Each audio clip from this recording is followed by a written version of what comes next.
Bonjour chers auditeurs et bienvenue à En Affaires chez nous pour cette première émission de la nouvelle année. Je profite d'ailleurs de l'occasion pour vous souhaiter à tous une année 2014 qui vous comblera de santé et de bonheur.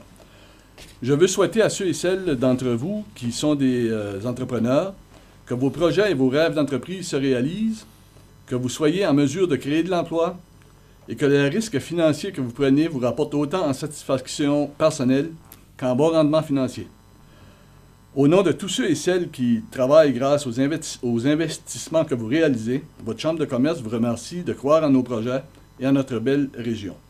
Merci de prendre des risques que vous prenez. Merci à tous ceux et celles qui nous appuient. Aujourd'hui, à l'émission En Affaires chez nous, nous recevons M. Félix Daigle. L'entreprise membre de la semaine est Alliance Protection, représentée par son propriétaire, M. Ghislain Landry. Et comme à l'habitude, nous conclurons l'émission avec M. Gilles Daigle, président de la Chambre de commerce de la région d'Edmundston, et Mme Marie-Ève Castonguay, membre du conseil d'administration de la Chambre de commerce, sera notre co-animatrice cette semaine. Alors, bienvenue Marie-Ève.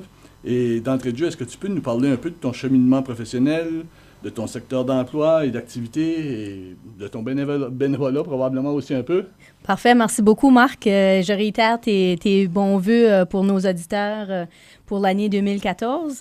Alors, c'est ça, évidemment, je suis membre du CA de la Chambre de commerce, présidente du réseau Échange Femmes en affaires du Madawaska, puis à la direction de la financière Sun Life depuis la dernière année, finalement.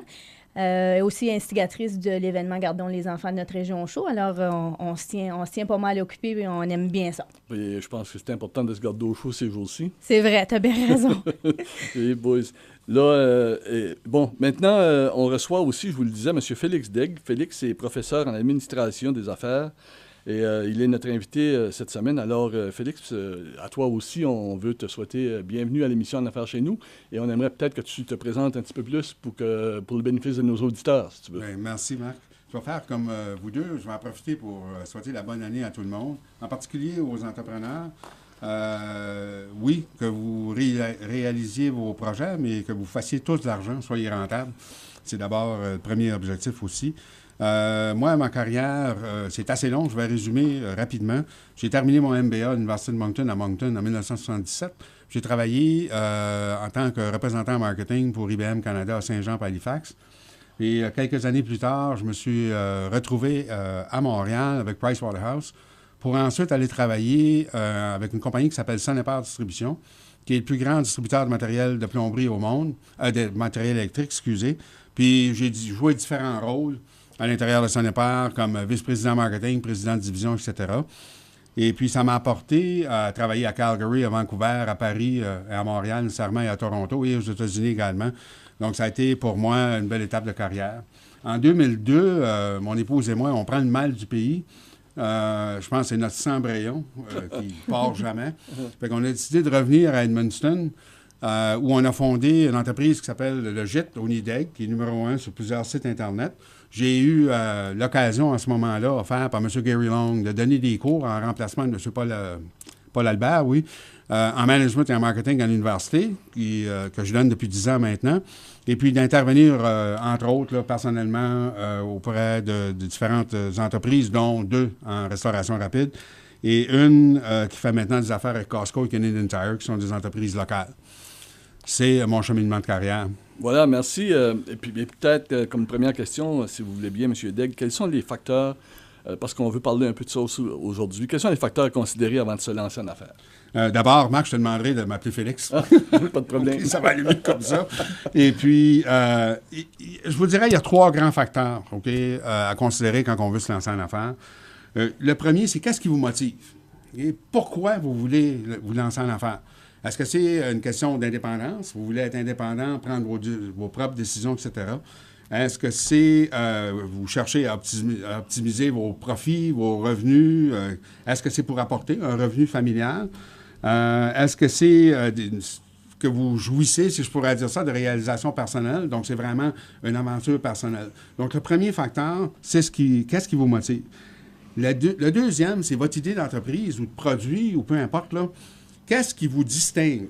Okay? Qu'est-ce qui va être différent de votre entreprise, là, des compétiteurs? Qu'est-ce qui va vous faire remarquer auprès de la clientèle? Je pense que c'est une des affaires clés Ça n'a pas besoin des idées très, très originales. Vous savez, vous pouvez très bien faire la même affaire que tout le monde fait, mais le faire de façon différente.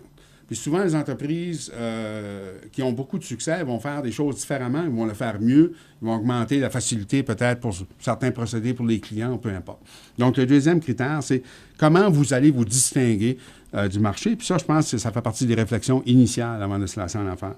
Le troisième, pensez-vous vraiment, là, dans votre tête, là, de façon bien logique, que les clients, vos clients potentiels, peu importe qui ils sont prêts et capables d'acheter vos services ou vos produits. Okay. C'est pas une question de si tout le monde est là, ils vont venir, là. C'est vraiment une question, les produits ou le service que vous allez offrir, est-ce que les clients, vous pensez initialement, est-ce que les clients sont prêts à acheter ça, je répète, ou ils sont capables d'acheter ça?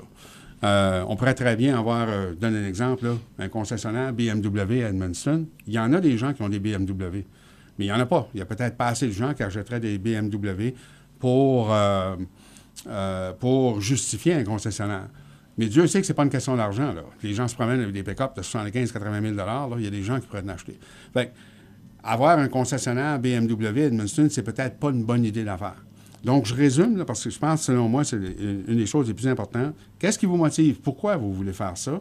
OK? Puis, est-ce que vous êtes capable de vivre avec cette motivation-là? Qu'est-ce qui va distinguer votre entreprise? Puis, est-ce qu'il y a vraiment des clients qui sont prêts et capables d'acheter ces produits-là? Parfait. Bien, c'est très intéressant. J'aime beaucoup votre approche et vos commentaires. Merci. Quels sont les traits qui caractérisent un entrepreneur, exactement? Hein? Ce qui caractérise les entrepreneurs qui ont du succès, si je le dis ça comme ça, oui. D'abord, ce sont tous des gens qui travaillent très fort. Ça ne veut pas dire nécessairement 90 heures par semaine. Ça a tendance à être en nombre d'heures, là, mais ce sont tous des gens qui travaillent très fort, avec acharnement. Ce sont tous des gens, de ceux qui ont du succès, qui ont une certaine initiative, qui vont aller au-devant des choses, etc. Ce sont des gens qui sont extrêmement persévérants. Parce que vous savez, en entrepreneuriat, ça fonctionne rarement comme on prévoyait. Donc, il faut dire, bien, qu'est-ce qu'on va faire, etc., choisir un autre chemin, il ne faut pas lâcher. Moi, j'appelle ça le deuxième souffle. Au football, on parle du deuxième souffle. En entrepreneuriat, on parle du quatrième, du cinquième, du sixième souffle. Beaucoup de persévérance. Beaucoup de persévérance. Ça demande énormément de patience, compte tenu de la persévérance aussi, là, c'est à peu près la même chose. La créativité en termes de résolution de problèmes. Il y a des gens qui voient des problèmes puis ils ne savent pas quoi se faire avec ça. Ils ont besoin de quelqu'un d'autre pour régler le problème. Alors que des gens, les entrepreneurs, vont voir un problème, ils vont trouver une façon. Souvent, le problème va se transformer en opportunité. Et puis, ces gens-là ont tendance à avoir beaucoup de succès. Je finis avec deux autres caractéristiques. La capacité de prévoir. Okay? Qu'est-ce qui va arriver si? Qu'est-ce qui va arriver si les clients ne sont pas là? Qu'est-ce qui va arriver si je ne vends pas? Qu'est-ce qui va arriver si un employé s'en va? Qu'est-ce qui va arriver si... Peu importe. Ce sont des gens qui vont faire de la planification et nécessairement, ce sont des gens qui doivent être capables de travailler en équipe. C'est ça les caractéristiques.